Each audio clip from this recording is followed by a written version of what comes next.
Hi there.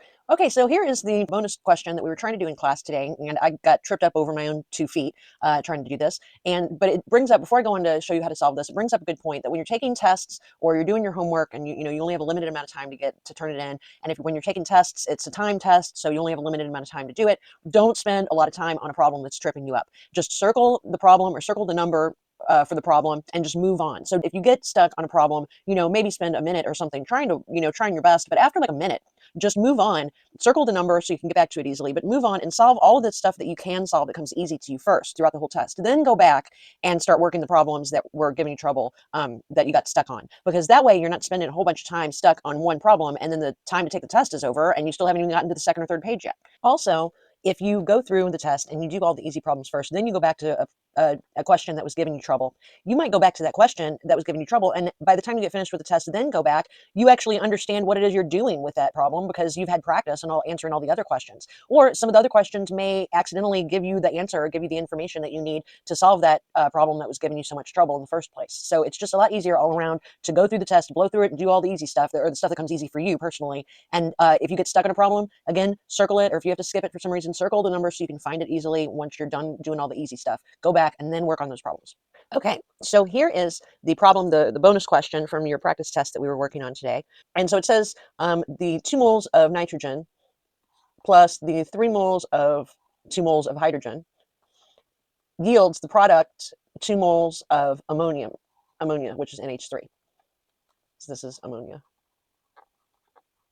So if you have 1.400 grams of N2 and 0.400 grams of H2, which is the limiting reactant and which is the excess reactant? And I know the bonus question was just focusing on the excess reactant. It said which one is the excess reactant and by how much, but I'm putting limiting reactant in here too. So you can see that these are opposite sides of the same coin. We're talking about the same thing. There's the limiting reactant and there's the excess reactant.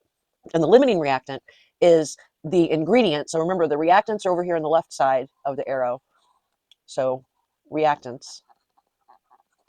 So these are the ingredients that you're using to make the product, in this case ammonia.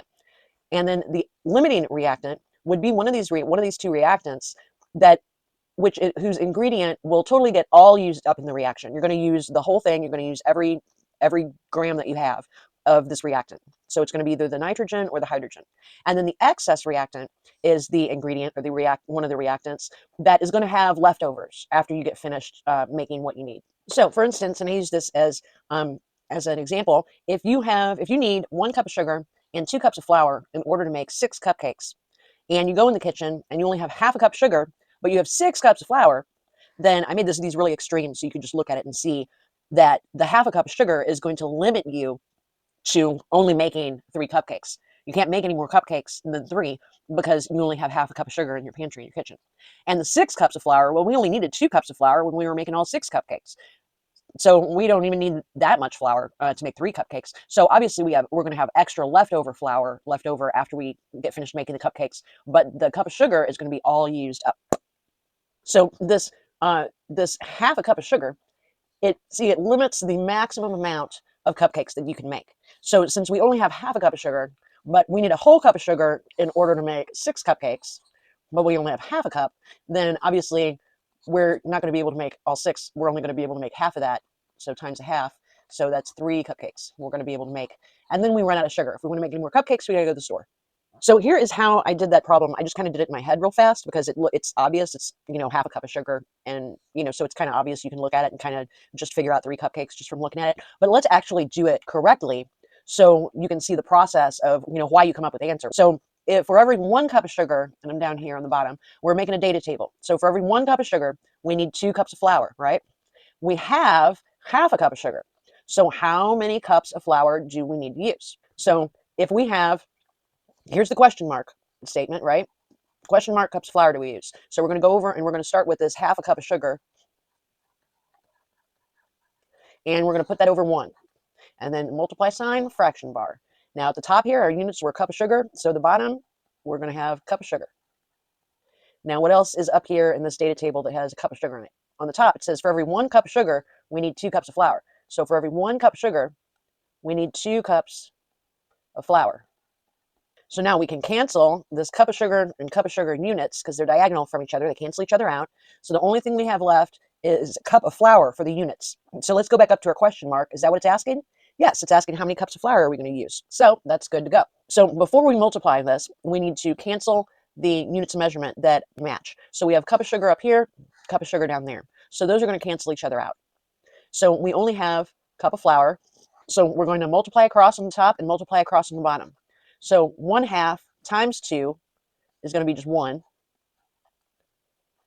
And then the 1 times 1 over here is going to be 1. And so 1 over 1, well, that's 1, right? And the unit is 1 cup of flour. So if we only have half a cup of sugar, we need 1 cup of flour to go with that half a cup of sugar in order to make cupcakes. So therefore, the sugar is going to be the limiting reactant, and the flour is going to be the excess reactant. So back to the problem that we actually are supposed to be doing, the bonus question in your practice test. So if we have, where I got confused was that I was trying to compare the molar ratios of the nitrogen to the ammonia and then the hydrogen to the ammonia. So where I went wrong was comparing it across the arrow to the product. And we don't need to do that. What we need, and see, I even gave an example. This is what not to do, okay? The 1 mole of nitrogen is 2 moles of ammonia, and the 3 moles of hydrogen is 2 moles of ammonia. Okay, we don't need this ammonia comparison here. What we need to do is we need to compare the 1 moles of nitrogen and the 3 moles of hydrogen. We need to stay in the reactant area, and we need to compare those two ingredients to each other, not compare them to the cupcakes, the product over on the other side of the yield arrow. So that's where I was messing up. I kept comparing it to the products instead of comparing the reactants to each other. So when you do these kinds of problems, you want to stay away from comparing the ratio to the product, the reactants to the products. Instead, you want the ratio of the reactant to the other reactants. So that's good. Drake is happy with that. So when I say compare the reactants to each other and not the reactants to the product, what I'm trying to say is that we have 1 mole of nitrogen, right, for the reactant, and we have 3 moles of hydrogen. So the 1 mole of nitrogen, the diatomic nitrogen, and that's diatomic just means it has the 2 after it. It's called diatomic because di means 2. And so nitrogen and hydrogen and several other elements naturally exist in this diatomic state where there's 2 of them together. And the elements that do that are hydrogen, nitrogen, oxygen, fluorine, chlorine, bromine, and iodine. And on the periodic table, it's going to be hydrogen's over here, and then you get nitrogen over here, oxygen, and then fluorine, chlorine, bromine, and iodine. So if you need to memorize these, it's sort of a lot easier if you can look at the periodic table and you know that hydrogen's involved, but then the rest of it is over here. You got the word no. You got the word no on the periodic table, and then this whole 7th row or column 7, this whole 7th column, column 7, fluorine, chlorine, bromine, and iodine. So all of these elements exist naturally in pairs. And that's what's called diatomic because they exist in pairs. And that was tripping me up too. That's one of my Achilles heels that trips me up sometimes when we work with diatomic elements because I always forget if I haven't done it in a while. So that's another reason why I was getting tripped up. So, but to go back to what I was saying, we have this 1 mole of nitrogen in the reactant side, the ingredients, if you will, for the cupcakes, and 1 mole of nitrogen, and that we're going to compare that in a ratio to the 3 moles of the diatomic hydrogen. So that's the other reactant. So see, these are both reactants in the formula. And what I was doing before that was messing me up, was that I was comparing them to over here to the products. And you don't want to do that. You want to compare the reactants to each other. Okay, so that was my big mistake. And so now we can proceed on with the problem and figure it out. So we have the 1 nitrogen, diatomic nitrogen, is equal to the 3 diatomic hydrogen, because those are the reactant. That's the molar ratio of the reactants. And we also know that we have 0.400 grams of hydrogen, and we have 1.400 grams of nitrogen. So when the word problem says hydrogen and nitrogen, they might be talking about this diatomic, the ones with the 2's after them, the diatomic elements, the ones that exist in pairs. So pay attention to that. If it's hydrogen, nitrogen, oxygen, remember that spells the word no. And then the fluorine, chlorine, bromine, and iodine, those are all going down the column, down that 7th column on the periodic table, way to the right. So all of those are going to exist in pairs. And so that's what we're dealing with here. So if we have 0.400 grams of hydrogen, the diatomic hydrogen, and 1.400 grams of the diatomic nitrogen, we need to find out which is limiting reactant and which is the excess reactant, right? So now we can go and set up this whole problem and try to solve it. So here's what we have to work with. And as you can see, I already started the data table over here. We have the comparison there. The 1 mole of nitrogen, diatomic nitrogen, is equal to the 3 moles of diatomic hydrogen, because that's what we need out of both of those ingredients in order to get the product, the 2 moles of ammonia. Then we need to figure out, since we have these grams over here that we have to deal with, we need to figure out how many grams is in a mole of these diatomic nitrogen and this diatomic hydrogen. So 1 mole of nitrogen, just regular nitrogen, not diatomic nitrogen, 1 mole of just plain old nitrogen, is going to be 14 grams per mole, right?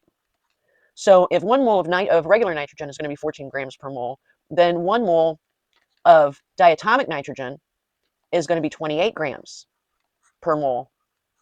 And so the difference is up here, this 14 grams of a mole is for just nitrogen. This 28 grams per mole is for N2, for diatomic nitrogen. And same thing with hydrogen. If 1 mole of just regular old hydrogen is 1 gram, and that's for just regular hydrogen, then 1 mole of diatomic hydrogen is going to be 2 grams, right? Per mole of diatomic hydrogen. So now we have our how many grams is in 1 mole of these diatomic elements, and we can add that to our data table. So we can say 28 grams of N2 equals 1 mole of N2. And we can say 2 grams of H2 is equal to 1 mole of H2. Now we can finally put down our actual measurements in grams of what we have to work with for these ingredients. So if we have, first we need to find out how many moles of diatomic nitrogen is this 1.400 grams of diatomic nitrogen. So if we have 1.400 grams of diatomic nitrogen, then how many moles is that of diatomic nitrogen? So this is the first part. And as I said earlier today, chemistry, a lot of chemistry is many, many steps. So don't get overwhelmed and don't feel intimidated. This is normal. And once you get practice doing this, you're going to go a lot faster. So it's not always going to be this slow going to solve all the problems. Once you get the hang of it, you're going to go a lot faster. So we have 1.400 grams of diatomic nitrogen. How many moles of diatomic nitrogen is that? So we're going to set it up normally like dimensional analysis. We have 1.400 grams of nitrogen across from the question mark. So we're going to put that over 1, and then a multiply sign and a fraction bar. And we're going to have grams of nitrogen, diatomic nitrogen down here. So we're going to look up at our data table, and we're going to find where else it says grams of diatomic nitrogen, which is this second row right here. So that's 28 grams of diatomic nitrogen equals 1 mole of diatomic nitrogen. So if we cancel out the grams of diatomic nitrogen units, that just leaves us with a mole of diatomic nitrogen. We go up to the question mark. Is that what it's asking? Yes. So we can proceed. So let's multiply across on the top. 1.400 times 1 is 1.400 over 1 times 28 is 28. And this is going to be moles of diatomic nitrogen. And then we just have to divide 1.400 divided by 28, which is 0.05. So 0.05 what? Moles of diatomic nitrogen. Okay, so now that we have that, we can really use logic to go back and look at this problem again and figure this out. So let's think about this. We know now that we have this 1.40 grams of diatomic nitrogen. That is in moles, that is 0.05 moles of nitrogen. And we know that 1 mole of diatomic nitrogen is equal to the 3 moles of diatomic hydrogen.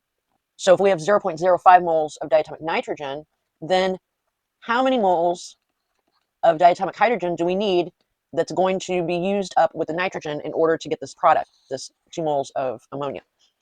Well, so we have the data table set up right here, this new data table that we just set up after getting the answer over here, the how many moles of nitrogen do we have. So now we can start with this and do dimensional analysis again. So here's the question mark row. So we jump over the equal sign and we go to what we do know, which is the 0.05 moles of nitrogen. And we're just going to put that over 1, and then a multiply sign and another fraction bar. And moles of diatomic nitrogen is on the top, so we're going to put that on the bottom on this next fraction right here. And we go back up to our data table and find where else it says moles of nitrogen. So that would be right here, the other row. So that's 1 mole of nitrogen is equal to 3 moles of diatomic hydrogen. And we can cancel out the moles of diatomic nitrogen because they're one's on the top and one's on the bottom, so they cancel each other out, leaving us with just this unit, moles of diatomic hydrogen. Now, is that what the question mark is asking? Yes. So we are good to go and proceed with solving this problem. So we're going to multiply across. 0.05 times 3 is 0.15, and 1 times 1 is 1. So 0.15 over 1 is just 0.15. And what's the unit of measurement? The unit of measurement is moles of diatomic hydrogen. So now what do we know? Now that we've gotten this far, what do we know? We know what we have in the lab is 0.05 moles of diatomic nitrogen. And so that means we only need 0.15 moles of diatomic hydrogen. But do we have 0.15 moles of diatomic hydrogen? And which one do we have more, in excess of? Which one is going to have leftovers? So we need to find out how many moles we actually have with this 0.400 grams of diatomic hydrogen. So if we have, how much do we actually have? We actually have 0.400 grams of diatomic hydrogen. And that's going to give us how many moles we actually have. Because see, these are what we really have. This is the actual. And down here, this is like what the formula is. This is the perfect ratio right here. This is the formula amount. But actually, we have 0.400 grams of diatomic hydrogen. So we need to figure out how many moles is that of diatomic hydrogen. So we know we're going to start with this question mark row. And so we're going to go from the question mark and jump over the equal sign to what we know, which is the 0.400 grams of hydrogen. And we're going to put that over 1 and then multiply in fraction bar. Grams of hydrogen goes down here as well. So let's look up at this data table, and we can see that 2 grams of hydrogen equals 1 mole of hydrogen. So 2 grams of hydrogen equals 1 mole of hydrogen, diatomic hydrogen. So let's cancel out the grams of hydrogen, and that leaves us with moles of diatomic hydrogen. Is that what the question mark is asking? Yes. How many moles of diatomic hydrogen? So we know we can go ahead and solve this. So multiplying across, we have 0.400 times 1 is 0.400. And 1 times 2 is 2. So 0.400 divided by 2 is 0.200. And 0.200 what? Moles of hydrogen, diatomic hydrogen. So now all we need to do, now that we know we have 0.200 moles of diatomic hydrogen, and we only needed 0.15 moles of diatomic hydrogen, so we have extra, don't we? Because 0.2 is larger than 0.15. We have an extra 0.05 there moles of hydrogen left over after we get finished making cupcakes, or ammonia in this case. So we know that hydrogen is going to be the excess. And so just by process of elimination, the limiting reactant is going to be the nitrogen. So we're going to use up all 0.05 moles of nitrogen, but we're only going to use 0.15 moles of hydrogen. We have more than that. We're going to have leftovers. So now we know that the excess reactant is hydrogen. By how much? Well, 0.2 minus 0.15 is 0.05. Too many moles of diatomic hydrogen. So we'll have 0.05 moles of diatomic hydrogen left over after we get finished doing this formula.